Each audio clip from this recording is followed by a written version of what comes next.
Welcome to RELICS Radio, your favorite weekly podcast dedicated to the metal detecting and treasure hunting community. Here are your hosts, Ken from Adventures in Dirt and Tony from 5280 Adventures.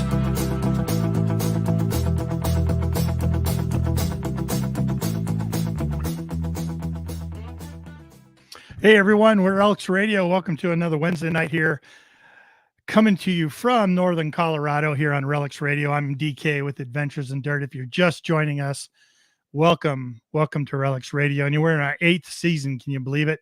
You got plenty of opportunities to go back and listen to tons of audio versions of our past shows going back 8 years. Just search RELICS Radio anywhere you find podcasts, and you'll be able to find RELICS Radio. I want to bring in my host. My co-host tonight, Tony. Let's bring him in and see what he's up to tonight. Tony, you out there?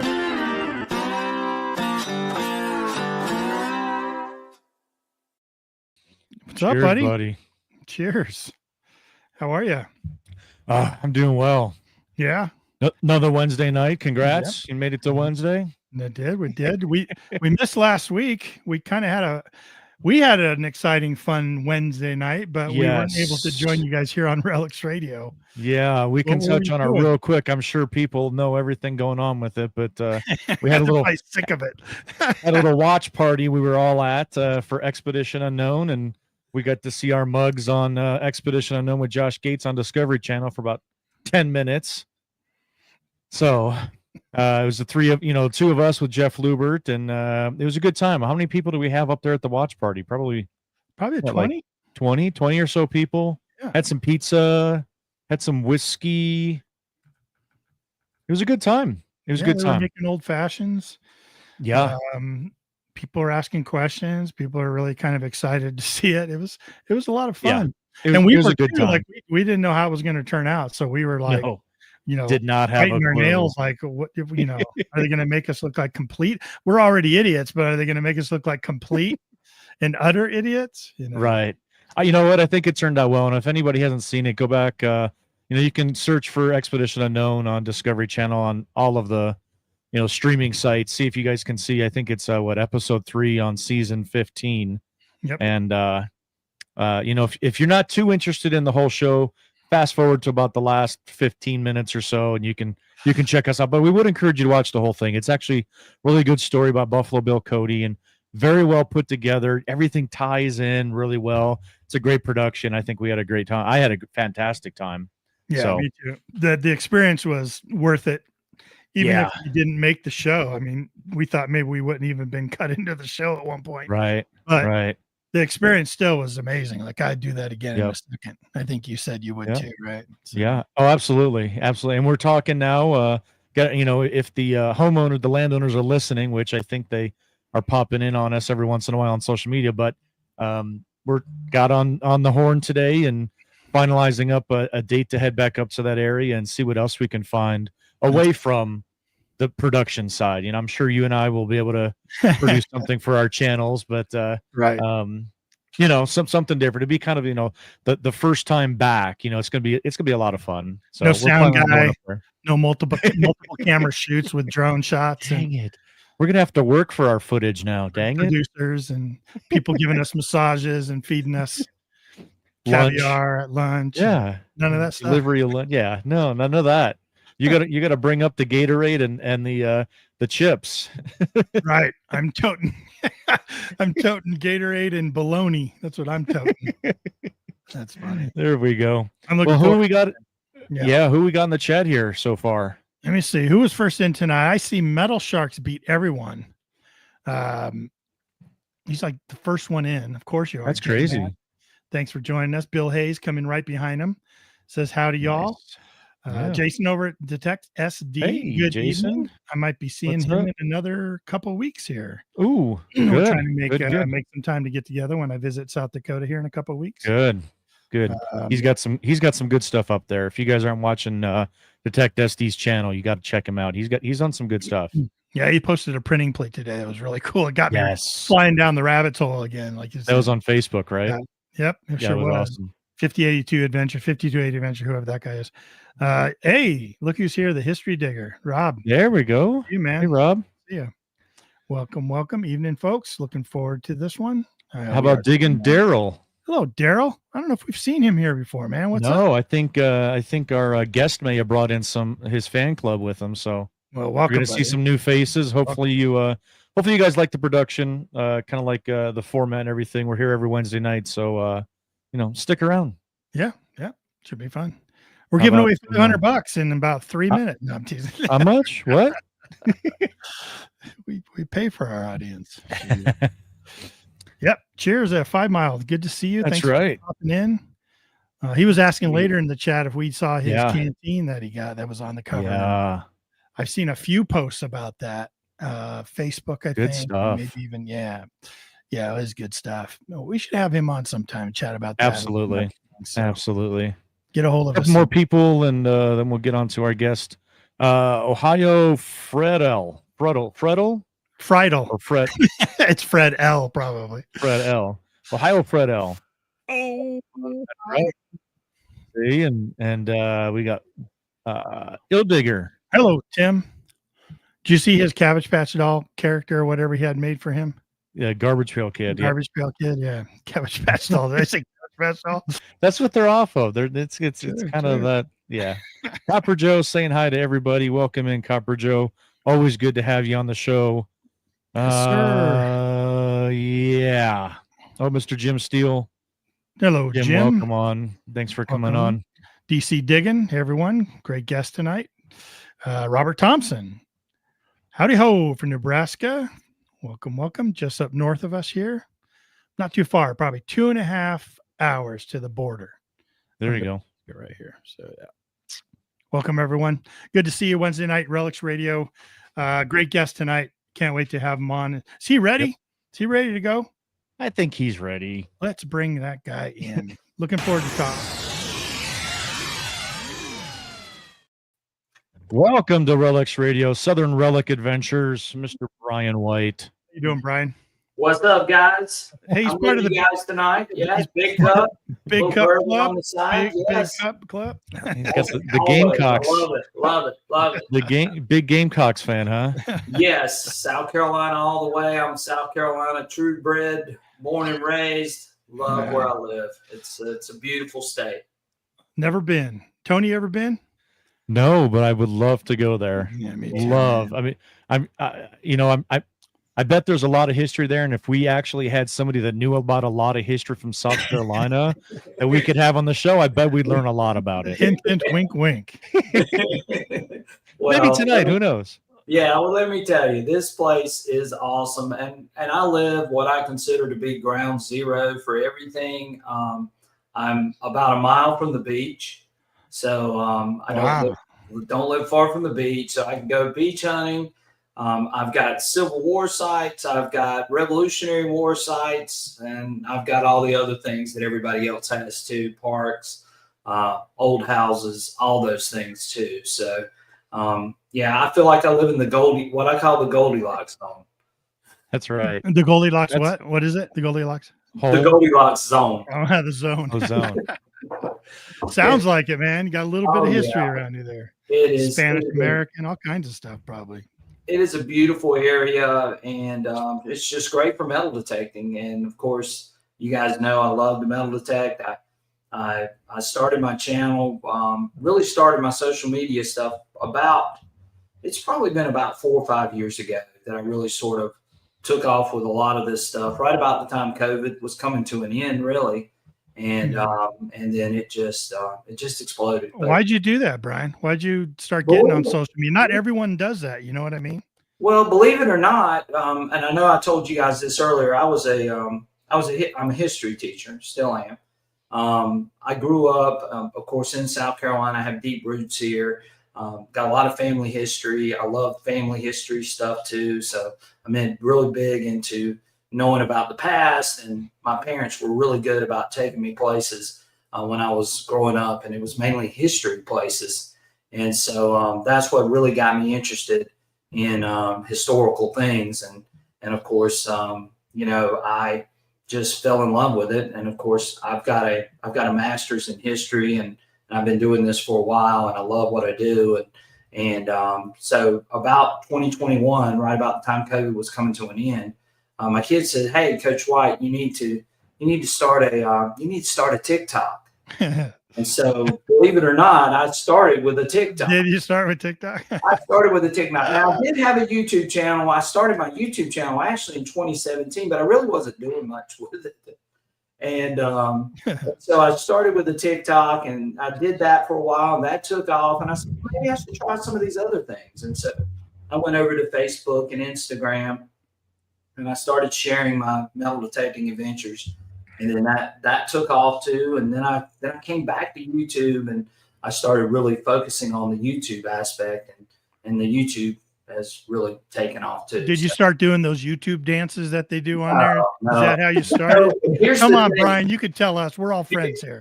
Here's the thing. Think about how powerful this is. I can walk into my classroom right now, and I can look at every one of those kids sitting out in those desks, and they're high school kids now. And I can say, you know what? I got more followers. Ooh, I love it. Going to down. I love it. So I burn them every single time. And yes, so that's where it sort of started. But my real passion is history. My dad, when I was growing up, he used to take me relic hunting. We really looked for old bottles, and if you can see behind me, you'll see I've got a little thing of bottles and things that I've found over the years. I see an onion bottle sitting back there. Yeah, there's an onion bottle back there. There's a beautiful South Carolina dispenser. I might even show that to you guys in just a few minutes, but just a lot of special history in those bottles. And I've got one of the very first Coca-Cola bottles that was ever done in my area. So those bottles were really, really big for me. And then I got into metal detecting back in 2011 was when I really sort of started metal detecting a lot. And my dad bought me a metal detector when I was growing up, but I didn't play with it that much. But around 2011, I started with it, and then I just took to it like a fish out of water. And again, I live in the perfect area for what I do, and I love looking for history. I love looking for artifacts, and I love talking to machines. I've become like I just understand what these machines are actually saying to me. And so, I love sharing that knowledge and what I'm seeing with the machines as much as doing the adventures and digging the relics and the artifacts. That's become a big part of what I do too. And I love it. I just love it. What was that first machine that you got? Believe it or not, I'm just like everybody else. I started with an Ace Pro 250. Yes. Yeah, an Ace 250. I did too. Not quite everybody, but yeah. Right. Well, okay. The important people did. Right. So I had an Ace 250, and then I went from the Ace 250 to a Garrett AT Pro. There you go. Right. And right. I used that for a while, and then I went from the Garrett AT Pro to a Minelab E-Track. No. Okay. I bought a Minelab Excalibur to hunt the beach because I lived at the beach and I wanted to hunt the beach and couldn't really hunt it very well with the AT Pro. Yeah. So I started using that, and then that's when I got hooked on the XP train, and I've been a strong user of XP products really since about 2015. So I love XP products, and that's just become my main go-to machine. But I use all machines. I use Garrett, I use Nocta, I use Minelab, and I use XP. So, and I've got pretty much, if you see back here behind me, I've got about 20 machines back here behind me, and most of the major manufacturers and so on, I've got their machines. I love testing them. I love giving instruction on them. Of course, my natural thing is I'm a teacher, so that makes it a lot of fun. I love explaining and helping people. That's just what I love doing. And that's what my channel's about. Of course, it's about me finding things, but it's also about, instructing and giving help and demonstrations of these machines and all the things that they're capable of doing. Yeah. Rob, the history digger, gave you a nice compliment here. He said that, and I can't load it up. I can't load that up. Tony, without me being in as an admin. They said Brian's one of the most knowledgeable detectors out there today. He swings and talks about a range of detectors, and he's learned a lot from you. So that's a very nice compliment. That's a huge compliment. Yeah. And Rob is very knowledgeable too. So don't let him fool you as well. Yeah. We bounce a lot of ideas and things off of each other. We become really good friends, and that's what it's all about too, is friendships. Building community, that's again, that's what our channel is about. And we're here to instruct, and we're here to help people find, that's what I believe this hobby should be about. And that's what I try to do on my channel. I love doing that. Yeah. Yeah. I wanted to mention Johnny Bottles in the chat also said, found some awesome relics using Brian's sweeper program. So yeah, I was checking out that video today, trying to check out the sweeper program. Yeah. I don't have that loaded up, so I may check that out and try it on my land. You know what I mean? All programs are different, right, Brian? They're all different. Right, they are. And one thing I will say about the program thing, even though I've got that up there, I'll be the first to say it may not work for you. Sure. You may go out there and you may say, well, I don't really like this. And again, it's dependent on site. It's dependent on, your type of hunting conditions and what you're used to. I do those videos because I know people, a lot of people are instant gratification. I want it now. And I don't mind doing that, but I also try to preface myself with saying, hey, look, here's this program. If you want to use it, try it. If it works for you, that's great. If it doesn't, then that's fine too. Maybe you can make modifications to it, or maybe there's something else that'll work better for you. But again, we do those types of programs just to give people some idea about some settings that could possibly work. I just got through telling you my soil in my area is real sandy. I have mild soil. I don't deal with mineralization. My soil is you're probably going to get the most depth that you're going to get out of a machine in my soil. So again, I try to clarify all of that whenever I show any sort of test or I put up a program or what I'm using. Hey, you can go try this, but this may not work for you. But if you want to try it, here it is. You can take it out and you can try it yourself. Right. Yeah, we've got a good spot. Ken, you might have to try that sweeper program. We've got a good spot that we've been kind of hitting. We think 2025 is going to be a good year for us in this location, but that soil is very sandy. I remember going up there when it was cold out. It didn't freeze over. It was really a night, and relics looked fantastic coming out of there. So Ken might be able to. And on the show, we only say XP. We don't say the D word at all because you get. I know I'm sitting with 2 XP guys now, so as long as you guys don't say the D word, we're all good. I don't have to say it. It says just right back point there. to it, huh? Well, and I've got a very special relationship with XP.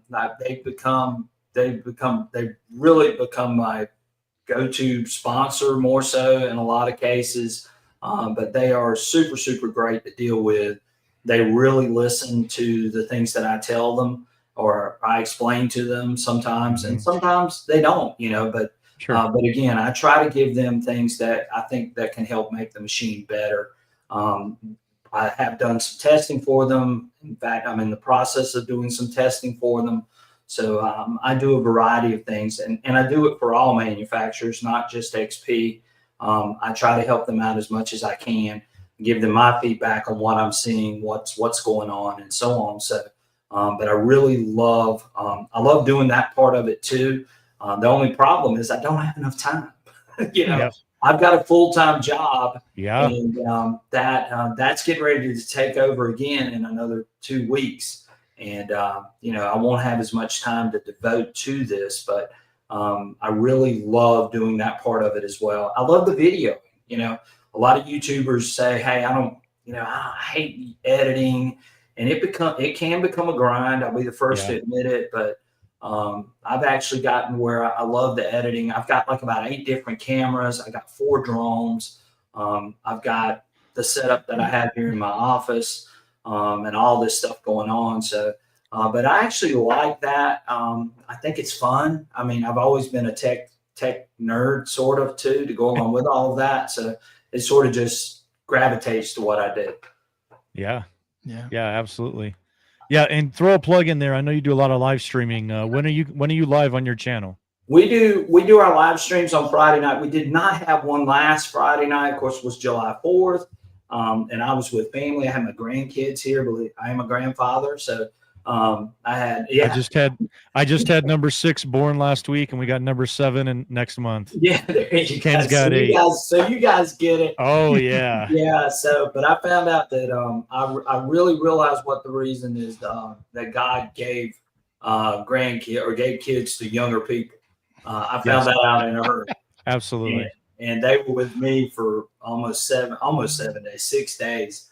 And man, Where are you out? I was wore out when they left this morning. So it gets it can wear you down in a hurry. It can. For sure. Yeah. But you appreciate every second of it. You know, my gosh. It's a good kind of wore down where you're just like, yes. I can't wait to do that again. No, yeah. And you know, and the football season's coming up, so I'm hoping that they live near, even though I'm not a Clemson fan, I'm a Gamecocks fan, but Clemson is in the upstate of South Carolina, so they live up in that part of the state. But I will go to a couple of those football games just so I can be with them, you know, really. Yeah. Which is a lot of fun. Yeah, that's a lot awesome. of fun. Yeah, I think when people go out different sites, you know, they try to set their machines out, you know, learning your machine, you're trying to set it up. Like I got a program that I use up at this these sites we've been hunting lately. I call it my X-ray program. It's a custom program I put together, and man, I'm telling you what, it changed some things, right, Tony? Like you saw. Oh my gosh. Tony now is like, I'll find some items, heavy iron sites. Yeah. We're always on a heavy using iron. that X-ray program after I pulled something out. I'm like, man, it's just killing it, you know? And it's just, you know, but I probably wouldn't use that program on a big wide open kind of field that didn't have all that iron. So I was using something different. You know what I mean? So most of my sites are really high iron concentrated sites, usually with these hand forged square nails that were, you know, they're it's brutal. I mean, I'm just being honest. It's brutal, and you know, you go into that site, and this can go on for, you know, for 500-600 yards.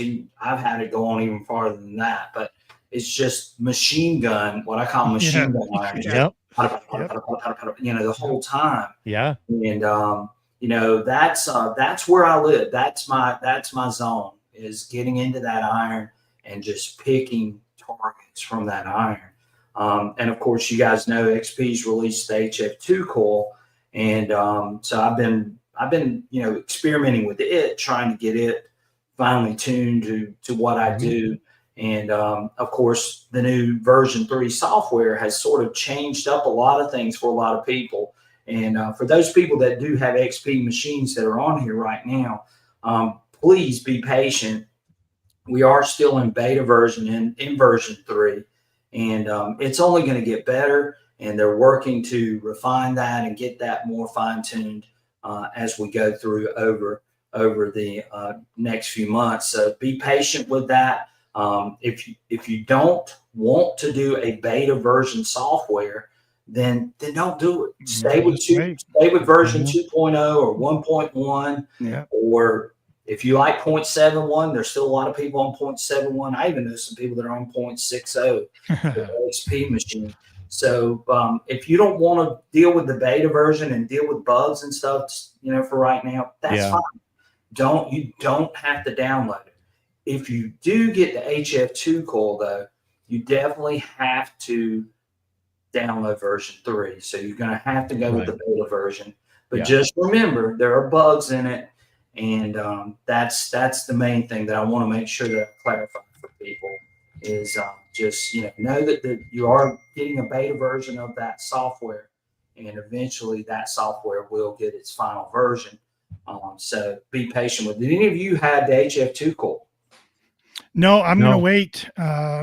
I like the idea of it being a sniper coil that I can tune down and not use it for what it has the capability of being used for. Now, we do have a lot of gold tailing piles here in Colorado. Just we don't hit them a lot yet. If I had the HF coil, I'd probably be more tempted to go up to them tailing piles and see what I could pull out of them. But right now. I'm going to wait. Brian. Well, there it is right there. And Tony, that's perfectly good because again, it is in beta version, but it is coming. And you guys will have the final version, which I'm hoping is going to be real soon. XP hasn't officially announced when that's going to happen. But again, we're still in the process of getting through these beta software and getting this thing sort of fine-tuned. But it's a great coil. Like you said, as a sniper coil, and you brought up a great point. It's a situational coil. And I think people need to understand that too. This is not going to be your everyday coil. Okay. Just to clarify that. This coil is made for tight spaces. It's made for high EMI areas. It's going to be made for small pieces of gold. And I know that's probably what Ken, that's probably what you're going to be interested in more so than anything. But I think it fits all of those needs very, very well. I have run it up to 120 kilohertz. Wow. And I do have the video of that. And believe it or not, the depth is not that bad at 120 kilohertz with this machine. So you can go check out my videos with that. But again, this coil, I think, hits all of those categories that I just mentioned. Yeah, I think a lot of people get those. New coil comes out like that. It's been a while since sort of XP's come out with something new and shiny. So they see that coming out and they think, oh, I got to get the latest and greatest. It's the best. It's the best coil. And that latest and greatest XP came out with, not knowing that it's not really meant to replace your stock coil. Your standard stock. It's not going to be your main coil. Well, so they'll do that and they'll go, oh my gosh, it's nothing like what I'm used to. Well, right. And let me say this too, the 9-inch FMF coil is just as good in a lot of ways, and it gives great separation in a lot of ways. This coil gives you an advantage that the 9-inch FMF coil won't give, and that is getting into those really tight spaces. Like I've got a video up, and it's actually using the Garrett Vortex out in the middle of this cornfield. Well, you can get in between those corn stalks. I mean, the corn is right up to my shoulders almost, but you can get in the middle of those corn stalks with this. And I actually ran this coil out in that field. Didn't find anything because I'd already hunted it pretty well with the Vortex. And but what I'm saying is that's where this coil is going to shine, for those really tight spots where you're going to get into those types of areas. And, your round coil wouldn't have gotten in between some of those stalks. I know that. You get up close to a tree, and you've got maybe another little shrub tree off to the side. You can get right in between that. This coil could also, and I know my buddy Rob's going to love to hear this, this coil could be a silver sniffer. Is what Rob likes to say. So he just said that. yeah, it could be a silver sniffer. You can run it in that lower frequency max of 29, and you can lower the reactivity. You can get as much depth as you can out of it, and it will hit those silver coins. And of course, I showed you guys one of the finds that I found running this coil. And that was a Nova Constellatio. Yeah, you want to talk about that? Yeah, sure. I'll be glad to. So, and there it is right there. Now, wait, that old thing? Oh, man, come on. That coin is the first coin that was ever minted by the U.S. government in 1785. Wow. And we've actually found 2 of those on this permission that we've been on. Now, this one was in a different location. But I was just so excited to find it because I never expected to dig this in that spot, because everything that came out of there was 1800s. But that was found with the HF2 coil. And the reason why I knew it was going to be a coin was because of the target IDs. And that beta version of software that I was running rings up a 99. And, I knew that a 99 was going to be a coin. And so there it was. It was laying right there. And I had walked that side a few times, and everything that came out of that side was 1800s. and to dig a 1785 coin off of that site. And I believe the reason why that coin was there, I believe that the old road actually had come through there and someone had dropped it coming down that old colonial road. You want to hear something terrible? It's something really terrible about myself personally, but okay. So we're here in Colorado. First of all, the type of sites Tony and I hunt, we are just not finding coins, man. We're finding old relics. Right. They didn't drop a lot of money here in these, pioneer prairie, pushing west, locations. Sometimes we can find some 1850 stuff, but just not too many coins. I have a hard time digging 99 signals, man. I would probably pass on that because I just know that it is never going to be anything. Now, have I passed up on some large silvers? Maybe, but I have a hard time digging those signals. But the reason why it was ringing up that high was because of this coil. This coil elevates the target IDs right now, and that's something that XP is working on to try to get some of that remedy. I know the only reason why I dug that, and I'm like you, Ken, I probably wouldn't have dug that because a 99 usually means big iron or some big piece of trash that's just down there. Just don't get it. I can tell by the way this thing sounds. It's got a smooth sound to it. But I also knew that 99 that I had tested in my test garden, I knew that was a coin. And so that's the only reason why I dug this target. Yeah. Otherwise I would have been like you, Ken. I would have walked away from it. It's tough. And said, hey, that's probably a big piece of trash. But again, and this is one thing I'm going to stress to people, having a test garden can do wonders for you. And I strongly suggest people to have that and go out and test things yourself. Don't rely on my testing. Yep. Don't rely on anybody on YouTube. You need to go out and do it, and you need to test it and figure out how this thing is going to work in your area. And I strongly suggest that. And if you do that, that can pay huge dividends. Just like I just said, I would have probably not dug that, if I didn't know this coil and I didn't know what those target IDs were.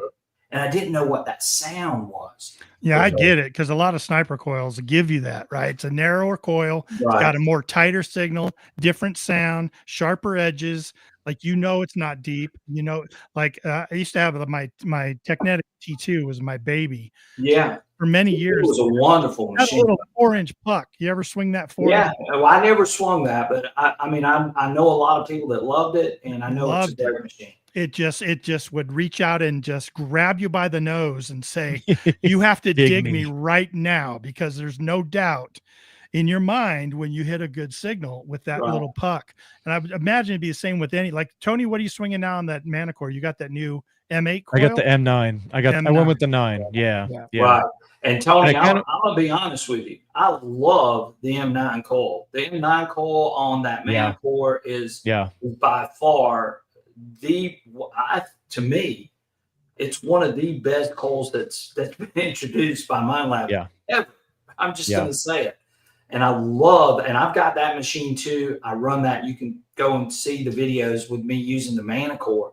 And the Manicore is just a wonderful machine. Yeah. And just to talk a little bit about the Manicore. We don't have to. We can go back to the Deus II anytime. No. I want to hear. We just spent 30 minutes on the XP D word. We can talk about the Manicore now. Bring it on. We go back and forth, right? Because I swing the D2. Tony swings the Manicore. So. Here, we'll do this. We'll do this, Brian. We'll mute Ken so he can't so you and I can talk about the Manicore now. Yeah. Well, the Manicore. Some whiskey on the back. Just kidding, man. The Manicore with that 9-inch coil is by far, I think that's one of Minelab's best coils that they've ever made for a machine. I'm just honest about it. I think it's got depth. I think it's got great separation. I love the Manicore screen. I'm going to be honest with you. I think that the Manicore, that screen, I think the user ID, the user interface on the Manicore is just unbelievable. And I'm a big fan of the Manicore too.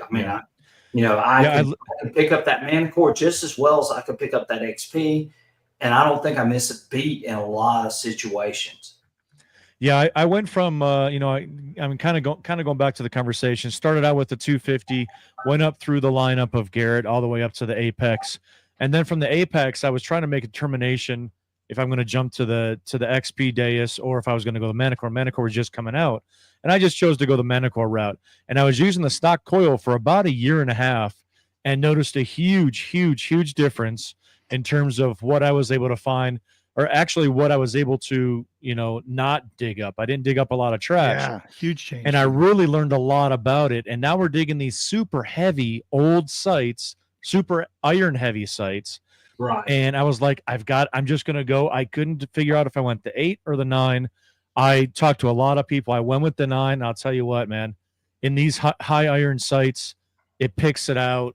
It really can tell you. What I really love is that, you know, I'll even be able to see multiple targets, you know, that it tells you, you know, one's a piece of iron, one's a coin, you know, right next to each other, and like all those kind of different things. And I thought that the M9 is absolutely completely elevated what information I'm able to get from the machine. And I know he gets tired of me. I'm sorry. I know he gets tired of me complimenting him all the time, but I really have not, you know, I don't know if we've had you on the show before. So I've seen his detecting skill changed 100-fold when he moved into the Manticore. I mean, it completely changed him as a detector. As his detecting buddy, we go out exclusively with each other almost.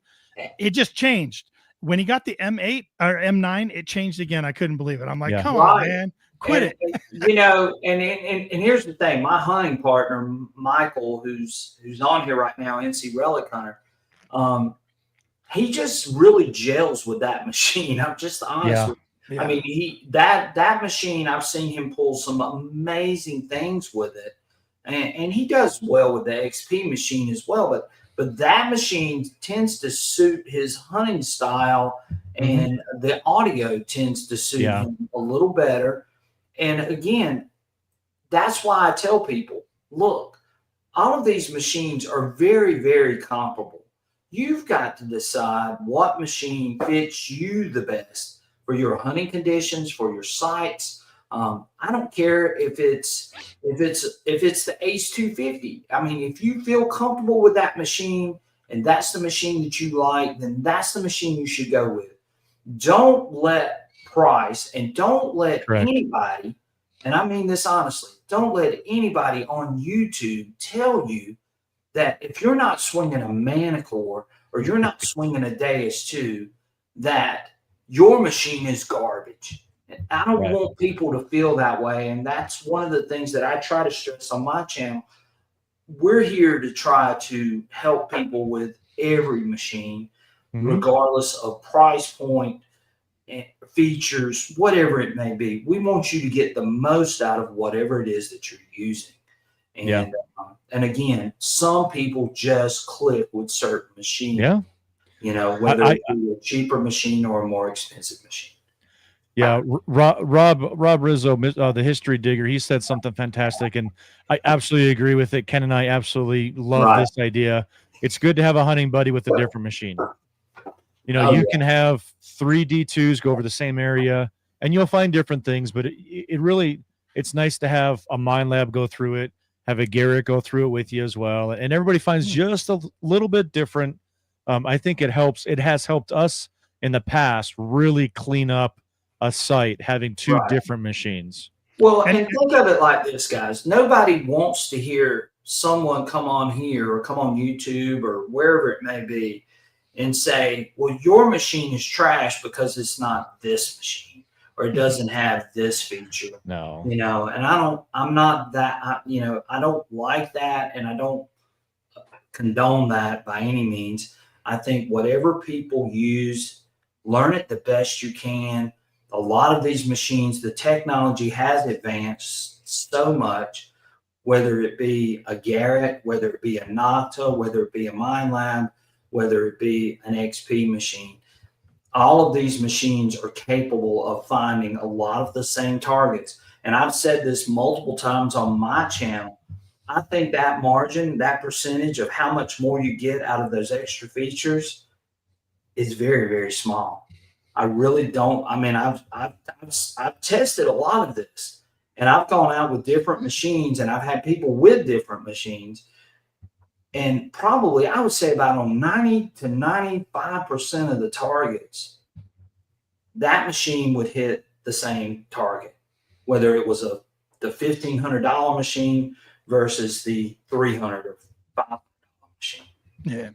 We do that a lot. Like Tony will hear us targeting. Hey, Ken, come over here. Tell me what this sounds like to you. You know what I mean? And vice versa. It's like, oh man, you know, here, let me swing over that for a minute just to see what it sounds like to me in my machine. But you're right. I mean, you know, first of all, Brian, it's a great time. It's a great time right now to be in this hobby. Oh my gosh. There are so many great tools you have out there between shovels and detectors and, you know, gadgets and gizmos. Exactly. It's a fun time for us boys with our toys, you know, like somebody. Right. Go out there and enjoy the hobby. Go out there and have fun. Don't worry about what it is that you're using. You know, nobody wants to be stressed out over the metal detector that they're using. They bought it. They want to go out and they want to have fun with it. They want to find with it. That's my main thing. I want you guys and anybody that watches our channel, watches your channel, you know, and so on. I want them to go out and have fun. I want them to find history and share it with everyone. You know, that's what the hobby is about. It's not about my machine is better than yours. We get so into our clans, you know, almost, you know, we get into that brand orientation type thing. And I don't want people to feel that way. I want them to feel like, hey, whatever machine I've got, I can use it. I can run it. I'm going to have fun with it. That's where we need to be in the community as well. So, hey, Brian, history teacher, Brian. Yes. Yeah. Put on your history hat. Yeah. Put on your history hat for a minute. Your teacher hat, actually. Let me ask you, we have a good friend of ours that is also a history teacher over in Kansas. Sure. Great guy. Do you ever incorporate the items you find in any kind of things in your classroom? Like, I don't know what ages you teach, but I teach high school kids. So that's to me, that's the toughest age, because I'm battling, you got to remember, I'm battling YouTube. I'm battling TikTok. I'm battling Snapchat. I'm battling all of them. But you got more followers than they do, so that's right. That's one of the weapons I use against them. You know, sure. But yes, I do take those artifacts into the classroom, especially when I'm teaching a U.S. history class. And here it is. You know, I'm holding a lead bag seal from the 1700s that I can talk to these kids about. And say, look, you know, hey, you know, this came from the period when we were still a colony, and you know, we were trading back and forth with Great Britain. Those economic ties between us and Great Britain at that point. So, you know, those are the types of things that, you know, I bring up quite frequently. Do any of your students take an interest in what you do?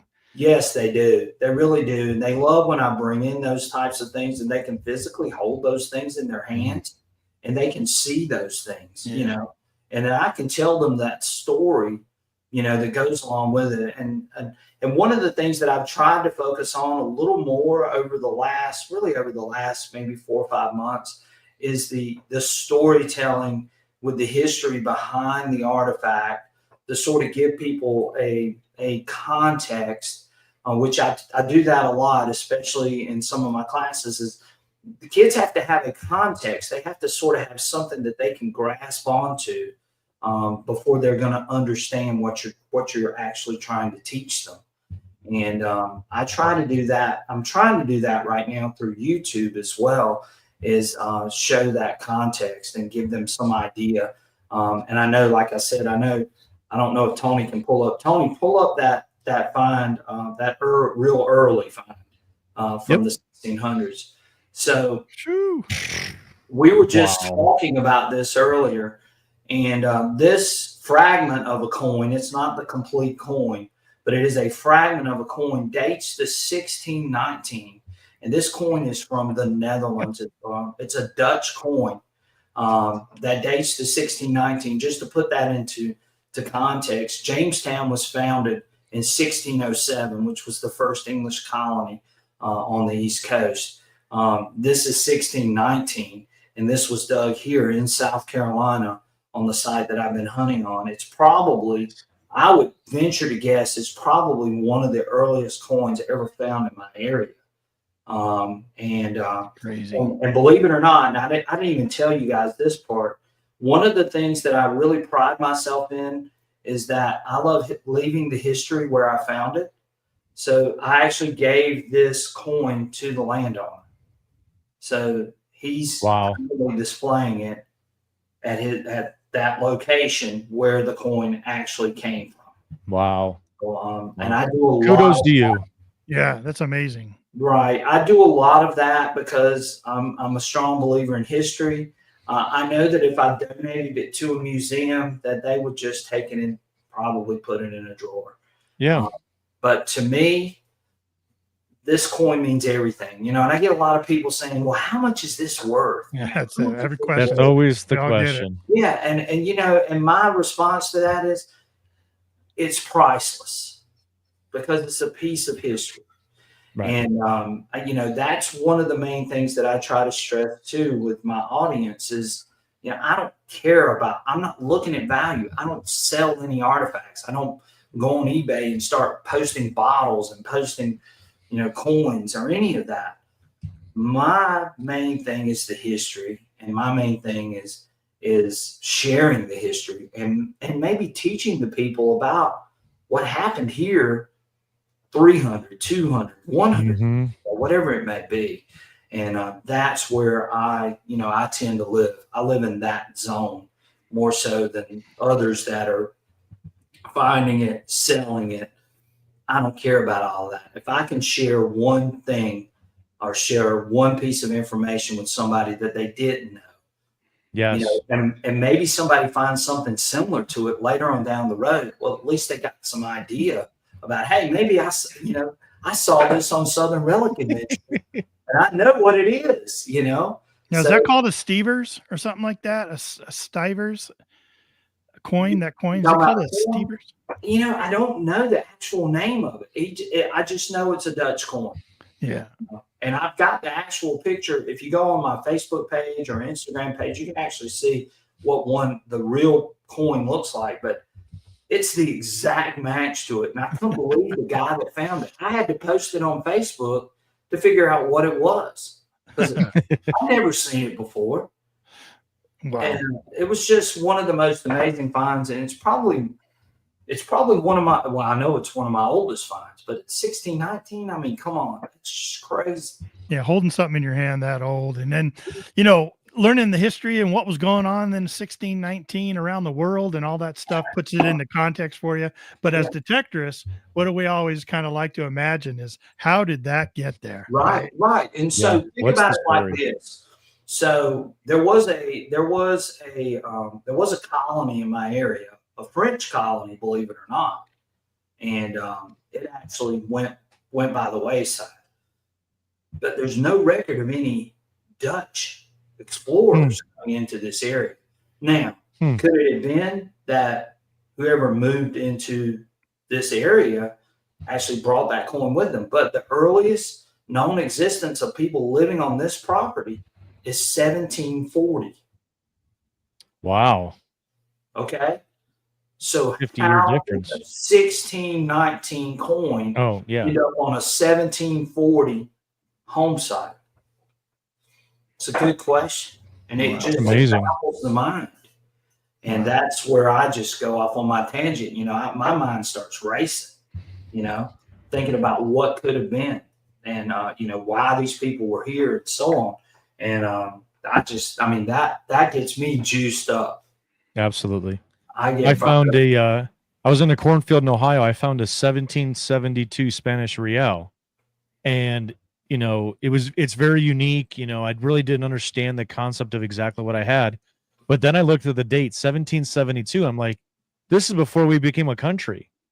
Exactly. Then all of a sudden my mind starts going, putting into context about, what was going on at this time. I mean, we were still at colonies, all these different stories, and I'm holding a piece that relates prior to that time. And it's just like you taking the stuff to the students where you can talk about, the economic side of trade Right. overseas during this time, and they're holding a bale seal that came over from wherever Right. that was, wool or whatever it was. Right. And then they go, oh, wow. That's fantastic. I absolutely love that. Well, and I found a bale seal. I'm just going to speak real quickly on this. I found a bale seal and I actually traced it. Okay. So the guy that the bale seal came from, actually, it had London on the bale seal. Well, it had the guy's name on it too. And wow. Yeah. And so what I found out was that guy actually lived in Charleston. He had a store in Charleston, but he was a loyalist during the Revolutionary War. And so once the war was going on, he left Charleston because he feared for his life and went back to London.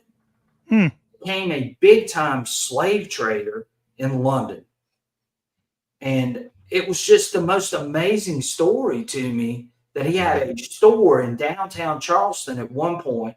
He left because he was a loyalist. He was a Tory, and he went back to London and became one of the London's biggest slave traders during that period. Wow. And here I was holding this thing in my hand from him being a merchant, and it says literally merchant, has his name on the top, and then it says London, England on it. And it's from the 1700s during that period. And it's just, that kind of stuff just blows me away. I'd lose my job because I'd dive right down the rabbit hole. Yeah. I'd spend days researching that. We're already close to that, Ken. We are. Yeah. How many times did you and I message each other today about some silly thing? Way too many. Crazy. Well, That's amazing though, man. I have a ball with that kind of stuff. And I know, and I'll let Tony put up that last find, which is my all-time favorite find, which is the USA button. Wow. Tell us about that, man. People might not know what that is, man. So you got to explain what that is. That is a Continental Army USA Revolutionary War button from 1780. Okay. Now it's not in the best of shape, and I have preserved it the best I can. And I'll talk real quickly on that too. So one of the things that I do to preserve, this is a pewter button. And what happens with these pewter buttons is they'll start to deteriorate the longer they are in the ground. And eventually they'll crumble to pieces. So one of the things that I do is I take Elmer's glue, and I do 50% Elmer's glue and 50% water. And then I take a Q-tip and I go over that button to put that slight film to keep all of that from flaking apart. Seal it up. Yeah. Yeah. And seal it up, seal it as best I can. And this was the one find that I've been looking for my entire metal detector. Really? Yeah. Wow. This find is, to me, is my golden goose. This is the one. Is this your top find? Would you say this is your top find? Well, it's my top find. It's not the best. I won't say it's the best find, but it's the find that I wanted the most. Yeah. It's one of those types of finds. And the reason why is because my family has a real strong tie to the Rev War period. My grandfather of the Revolutionary War actually fought with Francis Marion in Francis Marion's brigade. And if you don't know who Francis Marion is, he was the Swamp Fox, and he's basically, to me, and now this is just my own opinion, the Revolutionary War would have not ever come to an end if it hadn't been for this guy. And I'm going to tell you why. He held the British up in South Carolina and frustrated them so much that they eventually left South Carolina. And that's what led them to Yorktown. Without him, we don't get the end of the Revolutionary War. A lot of people like to think that the Revolutionary War was all fought up in the North. But it's the South. I'm going to be honest with you. It's the South that eventually led to the end of the Revolutionary War. It's South Carolina. There were more skirmishes and battles in the state of South Carolina than there were in any other colony during that. Wow. Yeah. And Francis Marion, if you guys, I don't know if you guys have ever seen the movie The Patriot. Yeah. But if you've seen The Patriot, that whole character is based off of Francis Marion. Yeah, a lot of guerrilla warfare tactics, and yeah. We didn't have anything else. I mean, we weren't organized enough to have massive anything army. else. Yeah, the Continental Army was totally defeated during the Battle of Camden, completely wiped out. There was nobody left for the British to fight in South Carolina if it wasn't for the militia and Francis Marion, and they're the ones who basically started raiding their supply lines, attacking them where they couldn't move because they were going to move out of South Carolina into North Carolina and start taking over all the other southern states. But he disrupted all of that so much that they couldn't move. They were sort of stuck. And eventually they got tired of it. And if you know what happened at the Battle of Cowpens, you know what happened at the Battle of Kings Mountain, the British took heavy losses there. And once that happened, the British said, we're out of here. And they left and went to North Carolina. And then we get what we call the Battle of Gilbert Courthouse. And they lost so many men during that battle in North Carolina that eventually they retreated to Yorktown. And that's where it ends. Wow. But none of that happens without what happens here in South Carolina. Rob asked, do you think that's because of the port, Brian?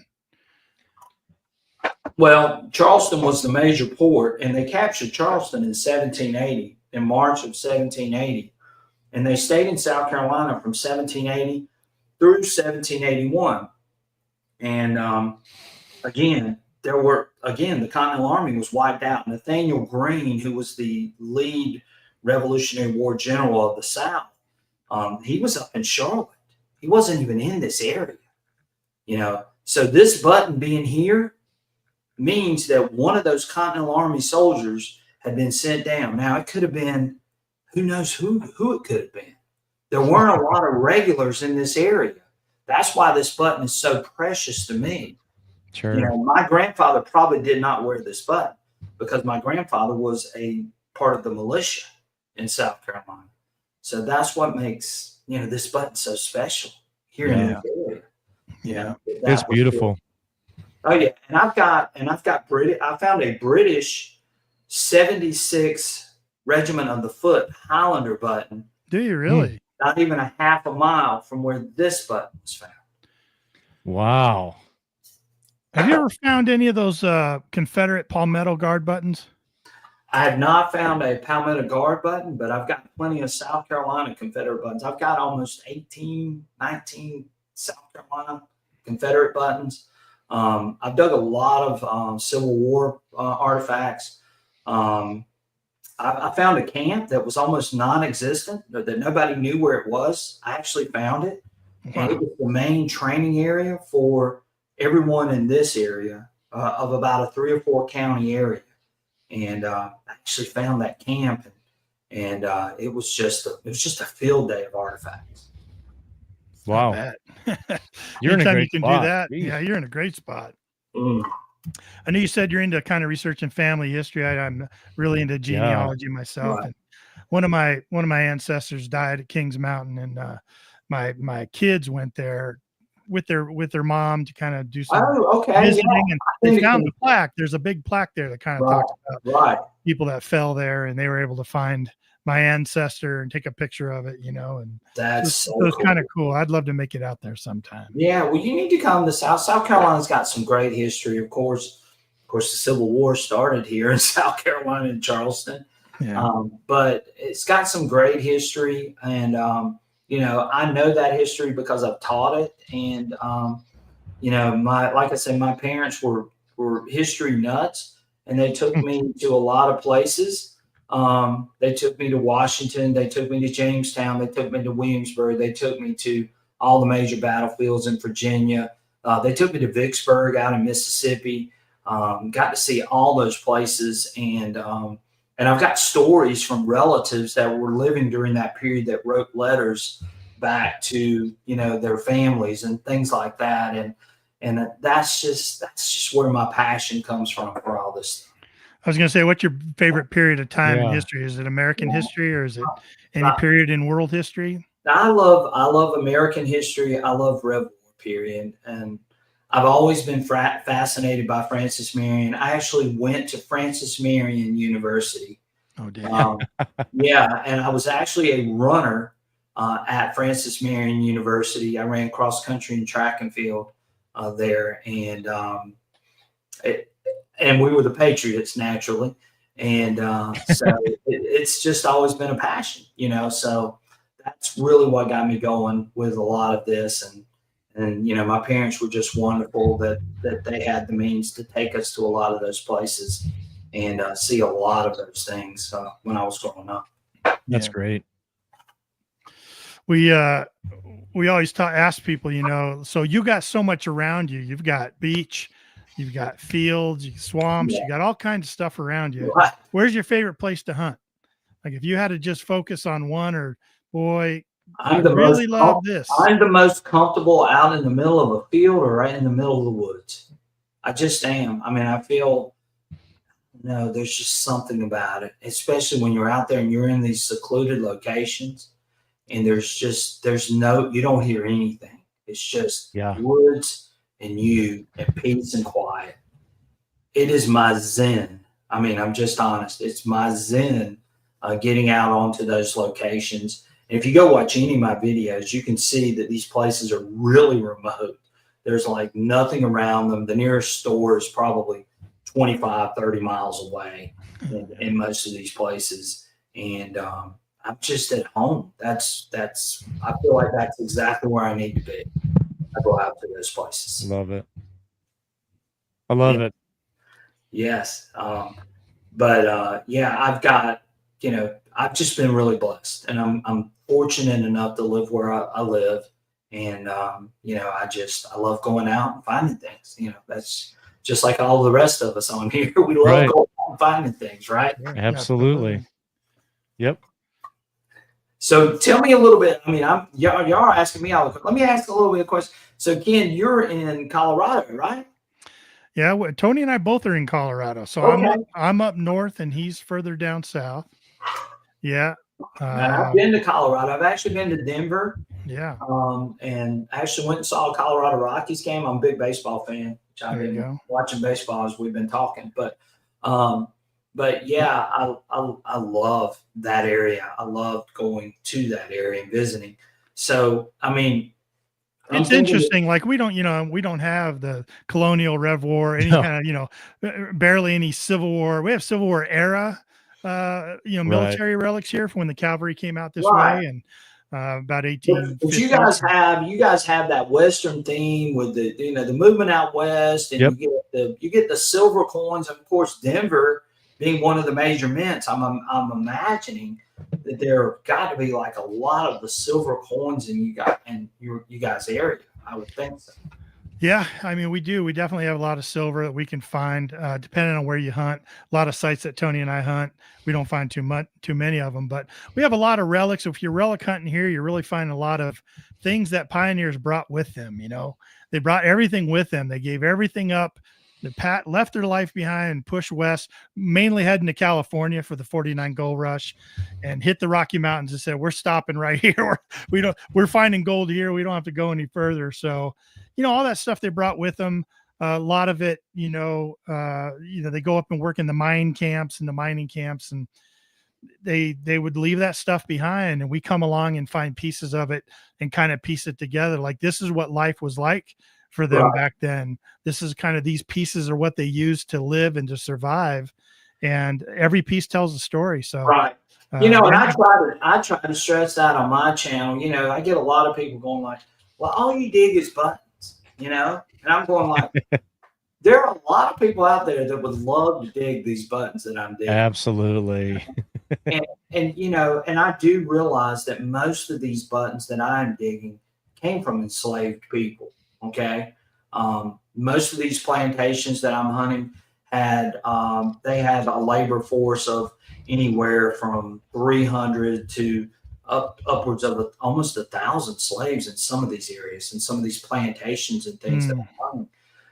And a lot of those, I don't think people grasp, the amount of work that it took to do a rice field or do, a tobacco field or a cotton field. I don't think they realized the amount of labor that was required to do that. And they don't understand that, yeah, I'm going to dig a lot of buttons. I mean, that's just part of it. But every single one of these buttons tells a story. Yes. It's a piece of history. It's something that was left behind by the people that lived on these things. And these buttons lead to the good finds, the ones that you really, really want in a lot of cases. But they also tell the story of what was going on there, who was working there, where they lived, what types of work that they actually did in some cases. A slave, I have not found a slave tag. I was going to ask you. That's on my list of questions. I have not found a slave tag. It is one of the things that I would love to find, just for the simple fact that I would love to be able to give it to the landowner of this location, which he's actually taking an old slave cabin and he's redoing it. Really? I've actually helped with a museum here in South Carolina, where I went on to the plantation and found artifacts and gave the finds to the museum to display. But I love doing that kind of stuff because, again, every single artifact tells a story. That's why I never believe in selling an artifact, not unless it's something that is so rare and so precious that no one else will ever see that artifact, right, if they don't sell it to a museum and if the museum's going to display it. But outside of that, I love leaving it right where it was found or putting it somewhere where people can see it on a consistent basis. Tony, if people don't like digging buttons, where shouldn't they go? Ohio? England. Oh, England. Yeah. England. That's all you Don't dig. go to England if you don't like digging. Well, and the funny thing is that each one of those buttons, like I said, tells a story, but it also tells the age of the property. You can tell a lot by the button. Yes. The button, the back of the shank of a button tells you the age of it. So you can sort of get a general idea about when those things are going on. And that's why I want people to understand, yeah, to you, it's just a button. But to me and to a lot of other people, it's a story. It's history. It's about that location. It's about what it could lead to. One of these buttons could be the right button, the button that you've been looking for, like a George Washington or a CSA button or any of those things. And usually that's where you're going to find those types of things. When you start digging those buttons, that means the possibility of digging one of those finds that you've been waiting for your entire life is going to be there. And, that's what makes it so much fun, Absolutely. Absolutely. We're talking about finds, and a lot of our viewers and listeners, they always ask the same question. They want to know if you've ever found this. Grandma's brooch. Have you ever found grandma's brooch? Grandma's brooch. I have dug a few brooches in my life, believe it or not. Yes, I have. I got to get that in once a show. It's Once part a of my show, it's got to contract. fit in somewhere. Hey, Brian, do you have any tips on gaining permissions? We ask a lot of our guests that. Yeah. And it's sort of a universal. There's a lot of similarities out there, but there are, and I've done the door knocking. I mean, I've gone and knocked on doors and so on. But my thing is, once you get embedded into a community like I am at this point, I've been at the school that I've been at for a while, and I know a lot of people in the community. I think that's where you get a lot of your permissions from. And I'm going to be honest, guys, sometimes being on a permission can lead to other permissions, and you guys know that too. Yes. We were just talking about this this morning. Ken and I were on the phone literally talking about this exact topic. Go ahead. Right. So the permission that I have right now, where y'all see me digging a lot of these fantastic finds, that permission came because I was on another permission. Okay.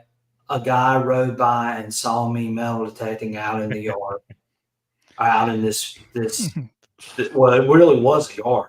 What you finding? Yeah, well, what you doing? He's What you looking he for? says, hey, he goes, I live in this house next door. He goes, would you like to hunt my house? And I said, sure. What, you know? Well, I guess so. Well, and the funny thing was I had heard stories, and the property owner at the time said, somebody said that there might have been a British fort on this property. Okay. So I'm thinking, okay, well, let me come out here with my metal detector. Let me see if I can find this fort. And so I started metal detecting, and I was finding all this old 1700 stuff, and I was like, well, this is so great. And so this guy comes riding by, and he goes, well, you can hunt my yard. And so I went over in his yard, and I dug like 3 or 4 69 cal Brown Bess musket balls. Sweet. They're British. Yeah. And I knew that. And I said, yeah. I said, these are all British musket balls from the Brown Bess. So there's a great possibility. What was so funny is I left that property and went to his property, which was in another location.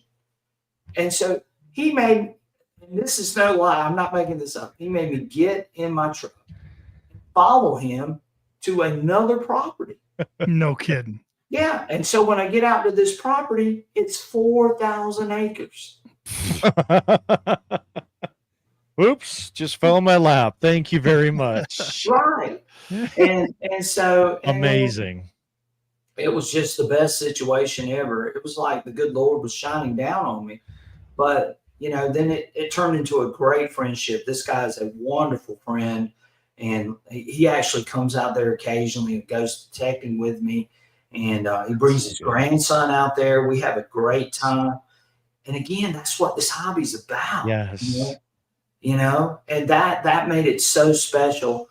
But to make a long story short, I went back to that same property where I left from just about, in April. And I finally proved that the British fort was there. I dug 2 British cannonballs. Did you really? Yes. Good for you. Right. Jeez, good for you. And so here, I'll show you this. Yeah, grab them.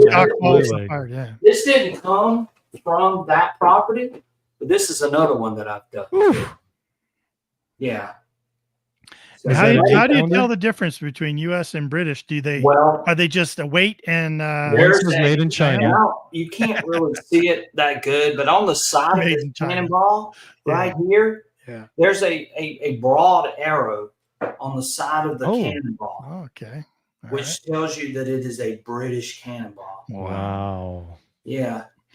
So this is a 6-pound solid shot, so it doesn't have like gunpowder inside of it. But this was used for a light artillery piece used by the British.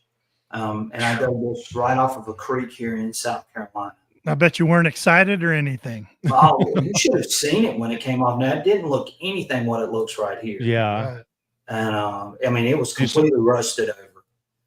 I actually took a grinding wheel to this one, which I probably shouldn't have done. But I got all the rust off. We won't tell anybody. We won't tell anybody. Yeah. And so that is a British cannonball. I'll show you another thing too, just really cool. This is a piece of canister shot. Yeah. Sure. Right. And so this was found on the Civil War site. And you can hear the rust and stuff. I need to sort of clean it up. But this went inside like a big brass cylinder, and they would shoot this thing like a big shotgun shell. Mm-hmm. Can you even imagine? Awesome. Facing that. Oh, I don't want to get hit with that. Yeah. Yeah. Scatters but that's just the kind of stuff I love. I mean, I just go crazy over that kind of stuff. I love it. Yeah. And that's great. We definitely have been on some sites. We were on a site up north, and there was, I think, 4 of us in this small little field, not even a yard, I mean, and it's right on kind of almost a major corner of this small little town. And this guy's kind of walking on the other side of the street, and he, you see him, he crosses over the middle of the street, comes over towards us, and I was closest to the fence line there, and he starts walking up, he goes, "Oh, are you 5280?" Yeah. I said, yeah. He said, I follow you on Instagram. I've got my own metal detector. And then all of a sudden it was just word throw up and just talking about the history of what he's done and where he's going and what he's looking at. And it was just fantastic. You know, again, it was, you know, how we all can, This you community. never meet anybody that you have necessarily a relationship with. Right. All of a sudden now you've got metal detecting and you guys can talk for days to each other. Right. Oh, You don't have any questions. Trust me, my wife gets that all the time. And She just walk away. oh my gosh, yeah, she knows.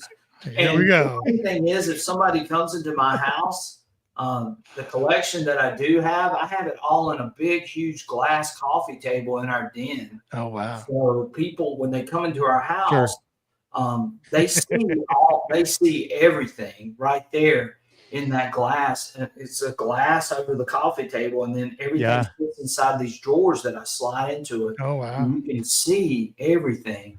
And so, my wife, she's like, please God, don't ask him about metal detecting. Oh, but I bet, you know what, Brian? I bet people are really interested in it, though. They're like, probably like, ooh, there's like, always, it's always interesting. Well, but the bad thing about it is you know, well, I won't say it's the bad thing about it, but I know every single thing about that one particular artifact, and then I know the history behind it. So it does become sort of this long, drawn out thing, which I guess that's what I'm doing on here right now. But that's why we had you on, so we all could talk like this. Right. Your wife called us up. She said, I don't want to talk to him anymore about that. You guys talk to him about that. We'll take care of it. We'll take care of it. And again, and I can talk machines all day too. I mean, the history part of it, though, is my first love, and then the machines and everything else that goes along with it are my second love. But, you know, when you can walk out of there with something from the 1700s and it's got a story to tell, and you want to tell that story, and you know the story behind that artifact, I mean, it just becomes, it just does amazing. Something. Absolutely. It really does. It's the passion, you know, and like we were talking about earlier before we started the show, you know, and I said, it's going to be about an hour and a half, and all we're doing is just talking about what we're passionate about. Right. You know? Exactly. And we've got a whole list of questions, and we may not get to any of them because we just want to talk about what we love talking about. It's just what we do. Right. Well, I did see one question that I think that, somebody asked me. They said, "What resource do I use to identify buttons?" There you go. Heavy metal detecting Kentucky. Right. And one of the things that I use is I use Albert's Guide, which I'm sure a lot of us are familiar with that. If I can find it here. This is an older version of it, but that's Albert's Guide. And that's military buttons. That's the bicentennial edition. And I've also got another, which I don't have it in here right now, but I have another one too that I use. But I mainly use Albert's, and it's really got some great information in there for those of you that are interested. And I use another book too that has some other great pictures that are a little more in detail other than Albert's. I just don't have it in here. Yeah. To leave the room to go get it. But I think you answered the question for sure. Yeah. But yeah, you know, and then sometimes I have to, I mean, I'm gonna be honest with you guys. I don't know everything. So sometimes I have to ask my followers, hey, have any of you ever seen this? So I dug a Civil War tompion. Do y'all know what a tompion is? No, never heard of it. Okay. Explain. So a tompion is it's a cork, but it also has a brass metal piece at the top that they screwed into the end of their gun to keep water from going down in the barrel to keep it from rusting. But it was only made for an 1853 Enfield rifle that was used by Confederate soldiers. Okay. I didn't know what it was. Okay. I mean, I'm just honest. I didn't know what it was when I first found it. And then, of course, I dug it like it's probably been about 7 years ago. But I had to ask. I had to ask somebody what it was. The other thing that I dug was I dug a bullet mold. Okay? Oh, nice. Yeah, here. Like a round ball mold? Yeah, I've got it right here. Those Tampions look like a large clothespin. I can hold back close to it. There it is. Yes. Look at that. Okay. Love that. Very cool. So you guys are gonna find this hilarious. So when I dug this, the guy that I was hunting with told me this was a pair of wire cutters. I needed to throw it away. Did you put it in your trash pouch? Oh my It goodness. was in my trash pouch. I'm real, okay? Yeah. I put it in my trash pouch. Right there with you. Oh, yep. Yeah. So unfortunately, the iron pin is gone in it. Okay. All right. But you guys can see Yeah. There you the go. mold. So cool, this goes for, and I had an archaeologist look at it. This goes for, I think he said it was a 28 or a 29 caliber pistol, which is like really small. Yeah. That is small. So anyway, I didn't throw it away, luckily. Yeah. And I actually saw on Facebook somebody had posted this. And sure enough, that's what it was. It was a bullet mold. This was probably the most important thing to that soldier during the Civil War. That he had this bullet mold, but he lost it. And I found it. Yeah. Are you on ID Me on Facebook? I am. I'm on all of them for the most part. We found that one's really good. We'll be out in the field and post something. Before you can put your phone away, someone's already got 3 answers to it as to exactly what it is. Right. It's amazing. Yeah. And everybody, the people that are on it, they just love to be able to help identify. So I've seen this before. This is what it is. And now and then you can pass that information on to somebody else. Right. And again, that's why I think this is so important, what we're doing on YouTube and on Facebook and Instagram, that we display these types of things so somebody doesn't throw away an important thing. Don't throw that away. I like your point too, Brian. Like, some guy, that was important. Some guy, he dropped it. Right. That's the most important thing. It's been sitting there waiting this entire time for Brian to come along with his little coil in the middle of this big wide world of ours. It's just sitting there and you find it. Right. Amazing. You find it and bring it back to life. It's meant to be. Bring it back to appreciation. Amazing. Right. Amazing. And again, I can talk fines all day. I can talk metal detectors all day. But, when something like that happens, you're like going, oh, my God, I almost threw that away. I almost thinking it was a pair of wire cutters. My friend Kevin Dowd in England, they say don't throw anything away. And he found the spigot handle, like a T handle to a hose bib, like a hose spigot. Right. And it was all corroded, and he threw it in his junk pouch. We just kept on working. At the end of the day, you lay everything out, and the expert there from Colchester came along and said, do you know what that is? That's a sword Killian from 1 BC. Oh, 1 BC. And he goes, you see that iron blade in there? There's a tang in there at the guard, and it looked like a hose spigot T handle. And he was going to throw it away. And it's a 1 BC sword piece that had the blade still in it, like a knife. Oh my goodness. You got to be kidding me. Well, this is another one of those finds that somebody probably would have thrown away. This is a sword scabbard for an Confederate officer's sword, the tip of it. And you're looking at that and you think, well, there's not much to that. But that's solid brass, guys. Wow. Unbelievable. That's a piece right there. Right. Turn it over, Brian. Turn it over. Oh, you can see the design. There's like a design right here on the right there. Yeah. Sweet. And so I didn't know what it was. Yeah.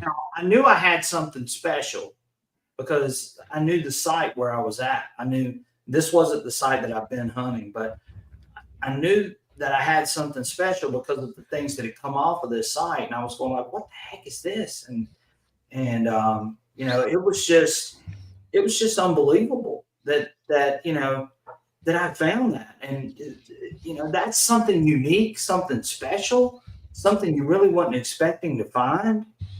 And you think that this came off of a Confederate officer's sword. You know? No, it just blows you away. Thinking, Oh, yeah. you know, where that's been, what it's been what through, it's seen, what it's seen. Right. who had it, Yeah, who had it. Right. All of Oh that my stuff that's gosh. going through your head.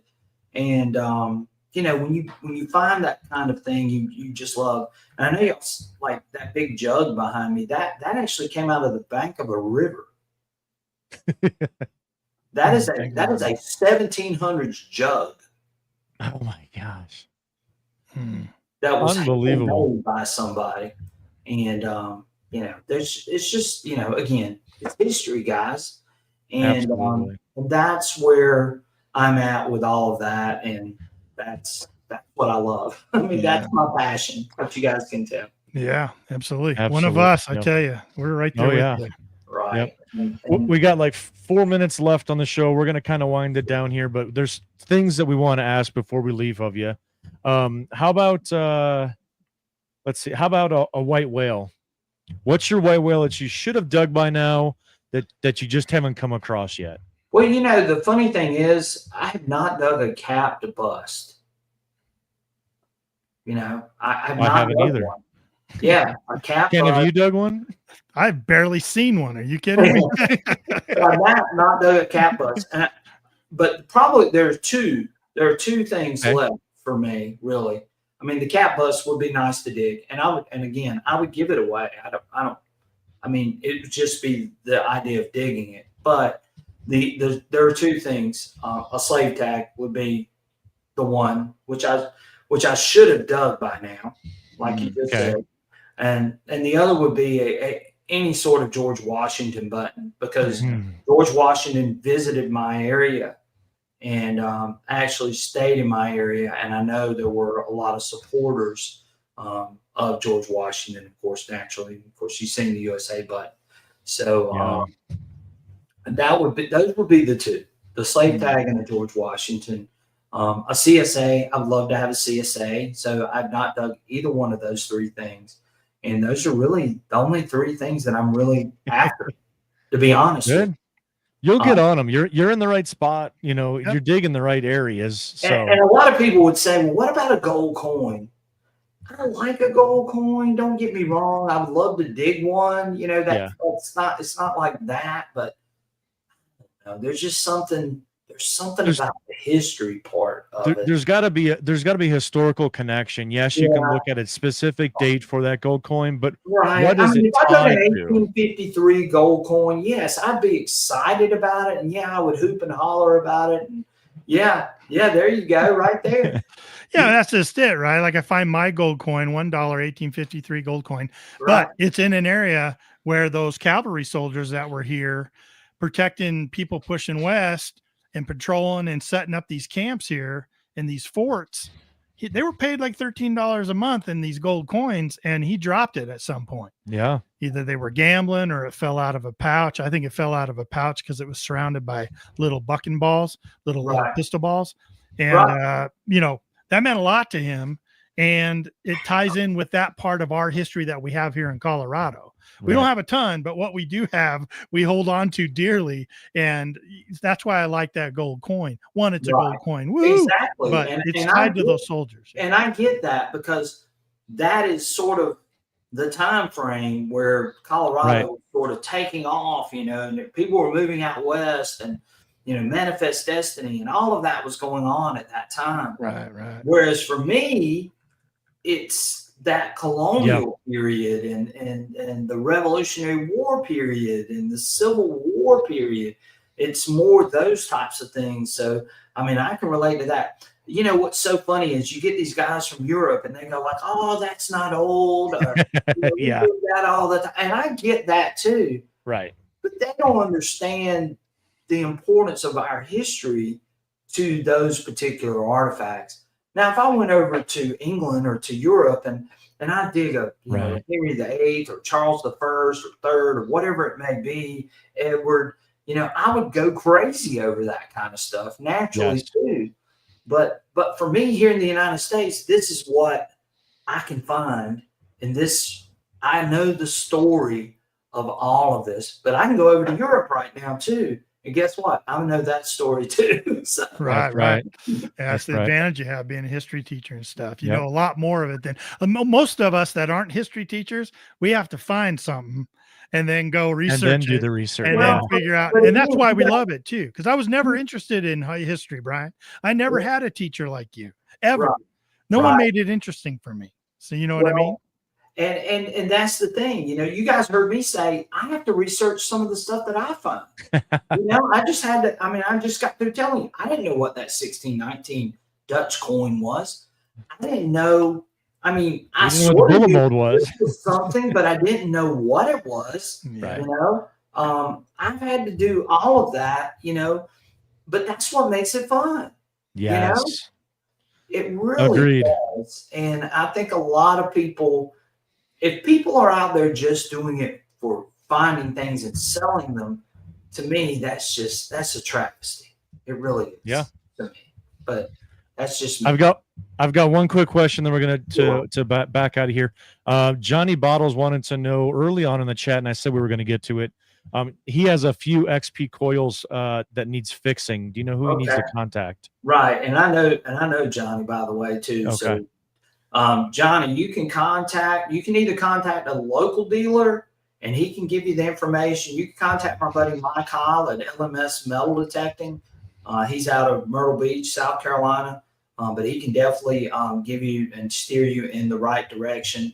Or you can leave a message on XP's website on the contact information, and they can tell you who you can get in touch with for getting your machine fixed or your coil fixed for sure. Outstanding. Yeah. Thanks for that. Yeah, Brian, you've been a great guest, man. Thank you so much again for giving up your time. I appreciate it. I love, again, you guys just opened up the forum that I love, and you guys know that. And I really appreciate you guys having me on tonight too. And thank you. We've got our live stream on Friday night at 7:30. If any of you guys are interested and want to join in, come on and join in. We have great guests too. We don't have one coming up this Friday night, but we do have all the major manufacturers: XP, Minelab, Nata, Garrett. All of those guys are coming in and out, and they share some great information with us. And we'll have another live show coming up, and check out all of my other channels too. You know, I'm on all platforms: TikTok, Instagram, Facebook, YouTube. You can find me on all those platforms, and it's just a great time. And hopefully you learn something and you enjoy what you see, and just give us a like and subscribe if you get a chance. Sounds great. We're going to put you in the green room, and we'll be right with you. We'll close down the show and say our goodbyes off the air. You okay with that? Thank you guys for having me. Enjoyed the chat. Thank you guys for joining in tonight on RELICS Radio. We appreciate you. Great. Yeah, and for those listening in on the replay later, or those in the chat, those watching the video at a later time on the replay, we're going to have all of Brian's links right down below in the description of the stream, and also of the audio podcast, where you can go check out all of his social media. He's on all of them. You know, what I'm always saying, Tony, right, our age and have, you know, all this social media stuff going. And I love the fact that you got people in his classroom. That's been my favorite part. That's right. Yeah. Definitely go check him out there. Southern Relic Adventures does a great job with many different aspects of our hobby. So go support him. I'm sure he would appreciate it. How about it? Awesome. We're going to South Carolina, then over to North Carolina, then up the coast. I mean, we go down to Georgia. You got to go to Virginia. We know people in Florida. We'll go up to Virginia. Vermont. We got it. You see Vermont, New Hampshire. Yeah, maybe Maryland. Stop in Maryland. Come back through Ohio. Go to Kansas. Maybe Philadelphia. There we go. Cody and I have this huge road trip, man, that if we just need to quit working at. The working's cutting into our road trip, our metal detecting time, man. I talked to my manager about that crap. What's going on with you, man? All right. You guys can find me anywhere on social media, just like Brian. YouTube, TikTok, Facebook, Instagram. Search 5280 Adventures.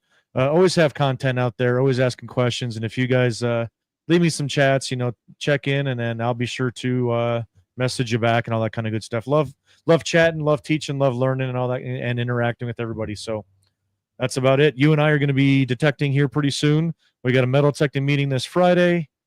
Yep. We got a friend coming to town next week. That's right. Yep. Mm-hmm. Yeah. And actually we should mention that probably no show next Wednesday, right? That's right. No show next Wednesday. We're going to actually meet a good friend of ours for dinner next week. It should be a lot of fun. Haven't gone out and communicated and got together for a while with this person. So looking forward to that. Yeah, it's going to be good. But then the following week, we got some good people coming on for sure. Good people lined up. Yep. So we got some good guests coming up. But everyone, have yourself a great week. Go out and get some good stuff. Tell me about it if you do. I'd love to hear about it. And be safe out there. Have yourself a great time. Good luck to everyone. We'll see you not next week. We'll see you the week after. Have a good weekend. Thank you so much for listening to RELICS Radio. We will see you back here next week for another exciting guest.